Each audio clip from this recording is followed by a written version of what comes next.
Sobre a importância do Goiás pensar em manter a sua base para a temporada que vem, principalmente nessa parte dos defensores, e um outro interesse de outro clube carioca em contar com um titular da defesa esmeraldina. Estou falando, obviamente, do zagueiro Lucas Halter, que não pertence ao Goiás, está somente emprestado ao Verdão até o final do Campeonato Brasileiro. O vínculo do Halter no Atlético Paranaense vai até dezembro de 2024. Entretanto, o Goiás tem sim uma pequena porcentagem de uma venda futura do jogador e eu ainda não tive acesso aos números. Acredito que, assim como quase todos os contratos de taxa de vitrine, deve girar aí na casa de 10, no máximo a 15% desse valor, né? No caso que for negociado o jogador, obviamente caso ele não volte e até mesmo fique no Atlético Paranaense. Como eu não sei exatamente todos os detalhes, pode acontecer de diversas formas, várias negociações. Por exemplo, muitas das vezes o contrato dessa taxa de vitrine só é válido se o jogador for negociado ainda quando ele tiver contrato. No caso do Lucas Halter, tem contrato até 31 de dezembro no Goiás,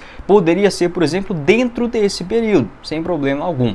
Tem outros contratos que podem acontecer por conta de, digamos, uma fase de adaptação, até mesmo de revelação do jogador no cenário nacional, como aconteceu do atacante o Renato Júnior, você lembra dele? No Campeonato Brasileiro pelo Goiás, só ficou até o final do Brasileirão, não teve o seu contrato renovado e depois foi negociado com um clube da Dinamarca. Mesmo o Água Santa vendendo o jogador ali em meados de fevereiro, começo de março, o Goiás ainda pegou uma quantia por conta de quê? Que o centroavante Renato Júnior havia jogado a Série A do Brasileirão, justamente vestindo a camisa do maior do Centro-Oeste, por isso essa taxa de vitrine. Então, muitas das vezes, essa taxa pode ser durante o seu contrato ou até mesmo um pouco depois, por conta dessa exibição, né? Obviamente, em uma das principais ligas do mundo, como no caso da Série A do Brasileirão. Vou ficar atento em relação a essa situação do zagueiro Lucas Halter e volto a trazer aqui para vocês. Essa informação foi confirmada pelo setorista o Bruno Lemos, do portal S1 Live. Um abraço aí para o Bruno, confirmando, né, esse interesse, esse planejamento do Flamengo para contar com o zagueiro Lucas Halter na próxima temporada. Lembrando que o Goiás paga 100% dos salários do Halter em 2023, diferentemente do ano passado, quando naquele empréstimo, ainda na metade do Brasileirão, o Atlético Paranaense pagava metade, o Goiás o outro restante, para continuar em 2023, um desejo do próprio jogador, inclusive, o Goiás tendo que arcar aí com 100% do seu salário.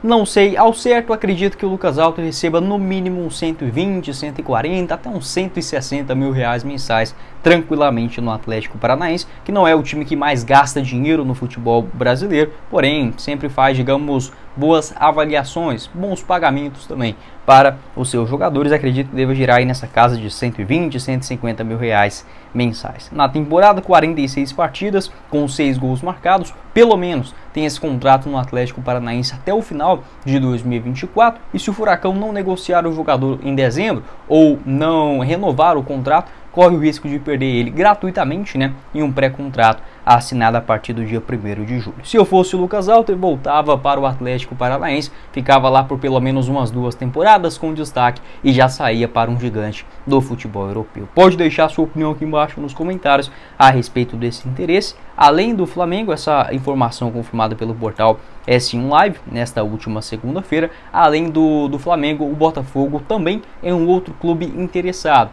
em contar com um jogador para a próxima temporada. O líquido é que de fato o jogador certo, né, não ficará no Verdão para o ano que vem, e aí já poderia até mesmo ter sido feito, né, um investimento no atleta anteriormente, apesar que o Atlético sempre soube desse potencial do Lucas Halter, dificilmente negociaria ele com, digamos, o que o Goiás está acostumado a pagar, e nem tão acostumado assim, né, em 500, 700 mil reais, no máximo 1 milhão. Por essas quantias não ia pegar nem 10%, por exemplo, do jogador, e obviamente a prioridade, né, de continuar com o atleta. Pode deixar sua opinião a respeito do Lucas Halter, um nome que de fato não ficará no Goiás para o ano que vem, mas ainda pode render uma boa quantia. Segundo o site Transfermarkt, avaliado em 3 milhões de euros, mais ou menos 15 milhões de reais, acho pouco, mas se fosse negociado por isso daí, vamos colocar aí 15 milhões de reais, e o Goiás ficando com pelo menos 10% dessa taxa de vitrine, já é 1,5 milhão de reais, né? O que, digamos, dá até uma situação interessante